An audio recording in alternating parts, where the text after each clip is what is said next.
The serious reform debate will not begin until after the British general election. I think it might have begun once the new commission was in place if we hadn't been scheduled to have a general election in May, but I think the centrality of Britain's issues in that reform debate means that it will effectively start next summer after the general election.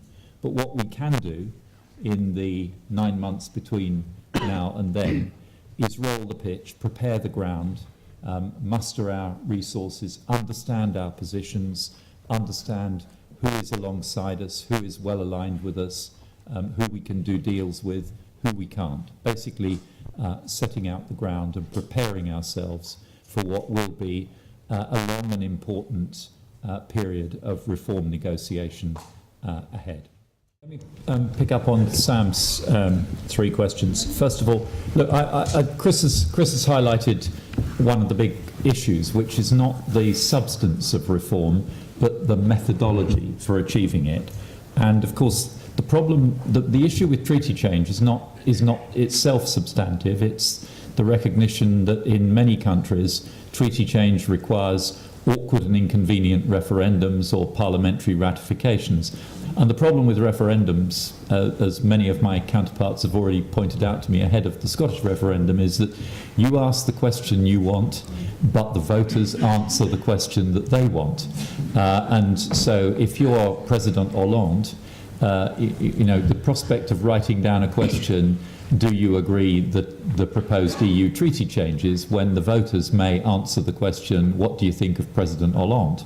And he already knows that because he's seen the polling figures, is not particularly attractive to him. And we have to recognise that this is a significant challenge. So I think the work that Chris is referring to, he talked about being creative and innovative.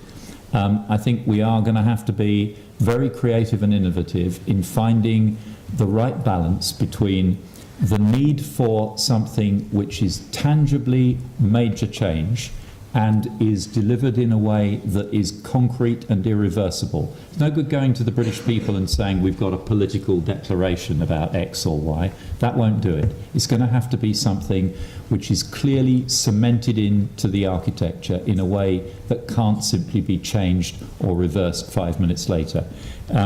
Does it have to be treaty change? That's the obvious way to do it.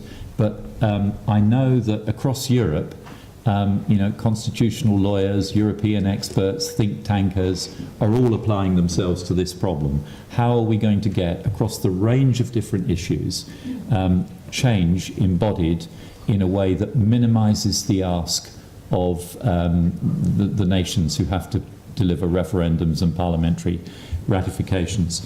Again, you're asking the right questions. Migration, my sense is that across a broad range of Britain's agenda, there is very large overlap with the agenda in the other 27 countries for reform.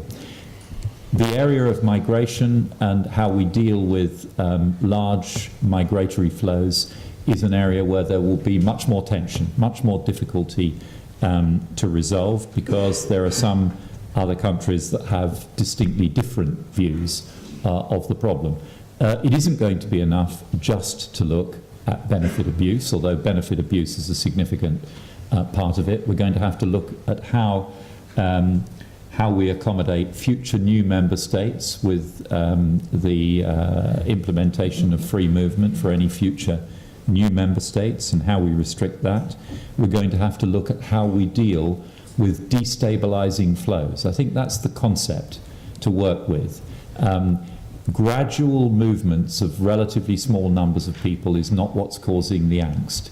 It's sudden movements of large numbers from one country to another that destabilizes economies and destabilizes social infrastructure in the way that the very large influx of of A8 country citizens into Britain that we saw during the last government really provoked this debate here in the UK. So there's a big issue there that has to be addressed.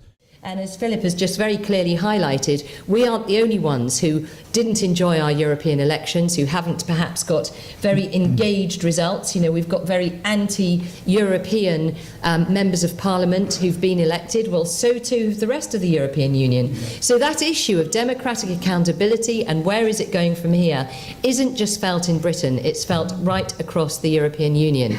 And of course that, from Britain's point of view, will get worse in the very near future because of the way that qualified majority voting will change, such that there will always be the ability of the Eurozone 18 to caucus against the Euro out 10. And that changes the goalposts again, because whilst they need to move towards greater union, they need to check each other's budgets, they need to have their single supervisor and their banking union and so on, that's not the way that Britain's going.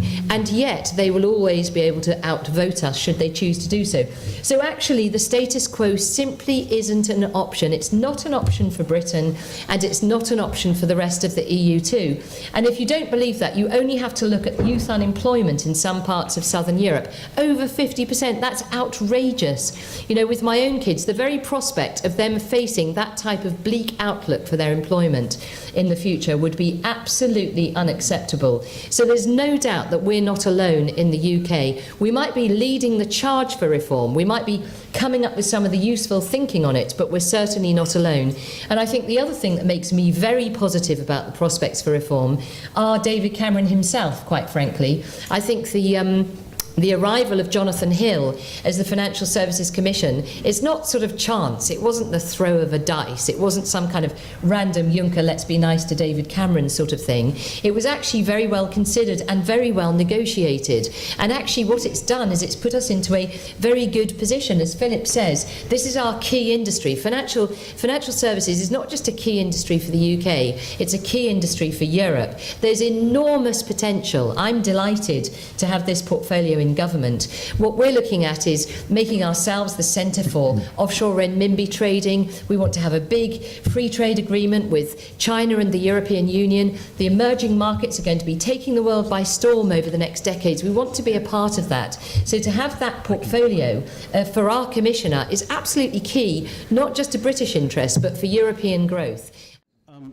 The Foreign Secretary has already mentioned how we could do better with the Services Directive and how we can improve that. But there is another area where we could slash the EU budget and actually send powers back to member states straight away, which is to decentralise regional policy. Currently, EU structural and cohesion funds are passed from UK taxpayers via Brussels to Sweden, to Germany and other rich member states. This is nonsense and needs to be stopped. They should be focused entirely on poorer member states, for example, those with a GDP per head of, say, less than 90% of the EU average. And that means that richer member states should choose how they can conduct their own regional policy. Huge benefit for us here in the UK too. That would cut at one stroke the EU budget by about 15%, and could be done by amending current EU directives rather than all the treaty changes that might be required. So there's just a couple of examples there of what we can do. But to achieve our ambitions of fundamentally reforming the European Union, we in the UK need to be creative and gain friends abroad. Some say there's absolutely no chance of this agenda succeeding. And I really do have to say, I honestly believe we can do it. And certainly, I mean, I've seen examples in EU budget negotiations which prove to me that pretty much anything is possible.